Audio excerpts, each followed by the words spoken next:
रोहनपुर जंगल में एक लाड़ो चिड़िया रहती थी। लाड़ो चिड़िया जंगल में अपनी बेटी टूनी के साथ रहती थी। लाड़ो चिड़िया अपनी रोजी रोटी के लिए अपने बागान में आम की खेती करती थी। लाड़ो चिड़िया अपने पेड़ों का बहुत अच्छे से ख्याल रखती थी और सारी व्यवस्था इंतजाम करती थी। पेड़ों की देखभाल करने के लिए लाड़ो चिड़िया दिन रात मेहनत करती थी, लेकिन लाड़ो चिड़िया के आम अच्छे से नहीं पकते थे। लाड़ो चिड़िया के सभी आमों में दाग रहते थे। कोई आम आधा पक्का रहता था तो किसी आम में थोड़े काले दाग रहते थे।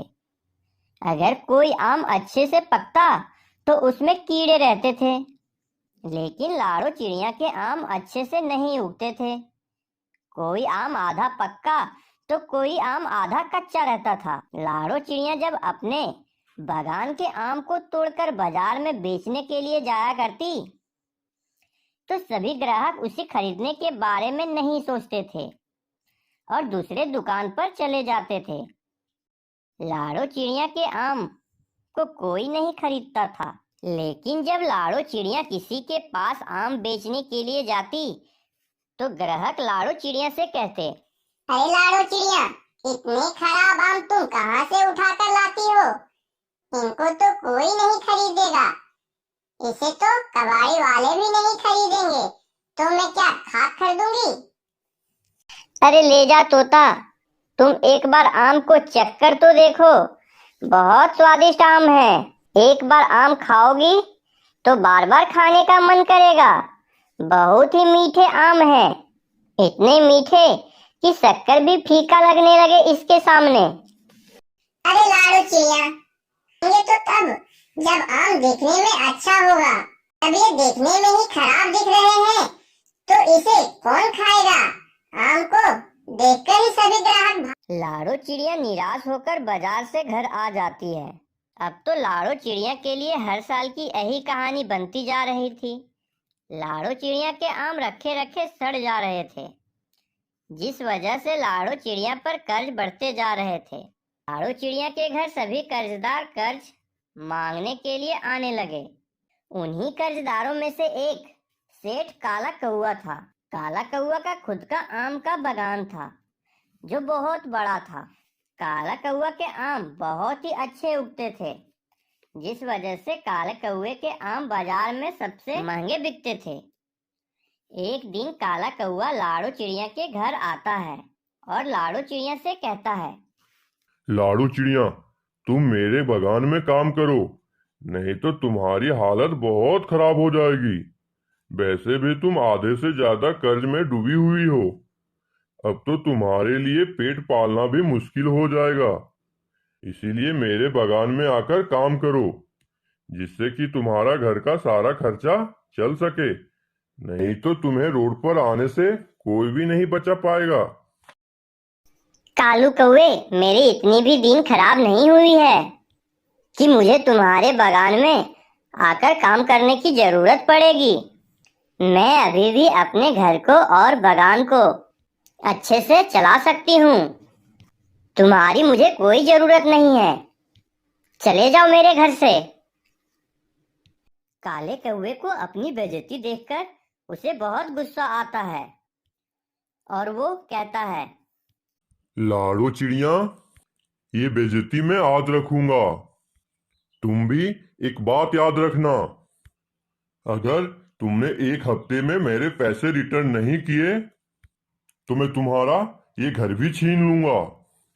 लाड़ो चिड़िया काले कौवे की इस बात को सुनकर जंगल के सभी पंछियों के पास जाकर मदद मांगती है, लेकिन जंगल का कोई भी पंछी लाड़ो चिड़िया की मदद नहीं करते हैं और अब लाड़ो चिड़िया के पास कोई भी दूसरा रास्ता नहीं बचता है। लाड़ो चिड़िया निराश होकर अपने घर वापस जा रही थी। तभी लाड़ो चिड़िया को रास्ते में एक उल्लू बेहोश पड़ा दिखाई देता है। लाड़ो चिड़िया तुरंत उस उल्लू के पास आती है और कुछ पानी के बूंदे डालती है और उल्लू को होश आ जाता है। लाड़ो चिड़िया उल्लू को पानी पीने के लिए देती है और कहती है, उल्लू जी, आप ठीक तो हैं? गर्मी बहुत ज्यादा है। इतनी गर्मी में साथ में पानी लेकर निकलिए। लगता है आपको पानी की कमी की वजह से चक्कर आ गया था। मैं अब ठीक हूँ। तुमने मेरी मदद की। मुझे तुम स्वभाव से बहुत अच्छी चिड़िया लगती हो और अगर तुम्हें कुछ चाहिए तो तुम मुझसे मांग सकती हो। मैं तुम्हें वो चीज दे सकता हूँ। आज तुमने इस उल्लू की मदद की है, बदले में तुम्हें क्या चाहिए बोलो, मैं तुम्हें क्या दे सकता हूँ। मुझे आशीर्वाद दीजिए कि मेरे सारे कर्ज खत्म हो जाएं और मेरी गरीबी दूर हो जाए और मेरे अच्छे से व्यापार चलने लगे।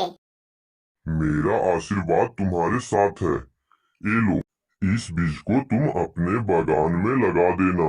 बीज लगाते समय तुम जिस फल का नाम लोगी उसी का पेड़ वहाँ पर उग जाएगा। यह बोलकर उल्लू वहाँ से चला जाता है। लाड़ो चिड़िया उस बीज को लेकर अपने बागान में चली आती है और फिर उल्लू के कहे अनुसार लाड़ो चिड़िया उस बागान में उस बीज को लगा देती है और लाड़ो चिड़िया उस बीज को लगाते समय आम का नाम लेती है और फिर लाड़ो चिड़िया उस बीज को लगाकर वहाँ से चली जाती है और फिर रोज लाड़ो चिड़िया वहाँ पर आकर उस बीज में पानी डालती है और उस बागान का अच्छे से ख्याल रखती है। इसी तरह कुछ दिन बीत जाते हैं। लाड़ो चिड़िया जब अपने बागान में आती है तो वहाँ देखती है कि उसने जहाँ पर बीज लगाया था वहाँ पर एक बहुत बड़ा आम का पेड़ उगा हुआ है और उसमें आम उगे हुए हैं, लेकिन साधारण आम नहीं बल्कि सोने के आम। ये देखकर लाड़ो चिड़िया चौंक जाती है कि पेड़ पर आम उगे हुए हैं सोने के। लाड़ो चिड़िया अपने बागान से एक सोने का आम तोड़कर बाजार में बेचती है और धीरे धीरे अपने सारे कर्ज तोड़ लेती है। काला कौवा ये देखकर चौंक जाता है कि लाड़ो चिड़िया इतनी जल्दी सारे कर्ज कैसे तोड़ रही है, लेकिन काला कौवा उस वक्त ध्यान नहीं देता है और धीरे धीरे लाड़ो चिड़िया बहुत अमीर हो जाती है और वो एक अच्छे घर में रहने लगती है। ये सब देखकर काला कौवा लाड़ो चिड़िया के राज को जानने के लिए उसके बागान में जाता है, जहाँ वो देख लेता है कि लाड़ो चिड़िया के बागान में सोने के आम उगे हुए हैं। काला कौवा समझ जाता है कि मीनू चिड़िया इसी वजह से अमीर हुई है, इसीलिए काला कौवा लाड़ो चिड़िया के आम के पेड़ से सारे आम चोरी कर कर अपने घर ले जाता है। काला कौवा जब अपने घर में उन सारे सोने को आम को देखता है तो वो आम एक मिट्टी में बदल जाता है। ये देखकर काला कौवा चौंक जाता है और तभी उसके पीछे से आवाज आता है, मैं एक जादूगर आम हूँ और मैं उसी के पास रहता हूँ जो ईमानदार होते हैं और सच्चे मन के होते हैं। तुम्हारे जैसे धोखेबाजों के लिए मैं नहीं हूँ।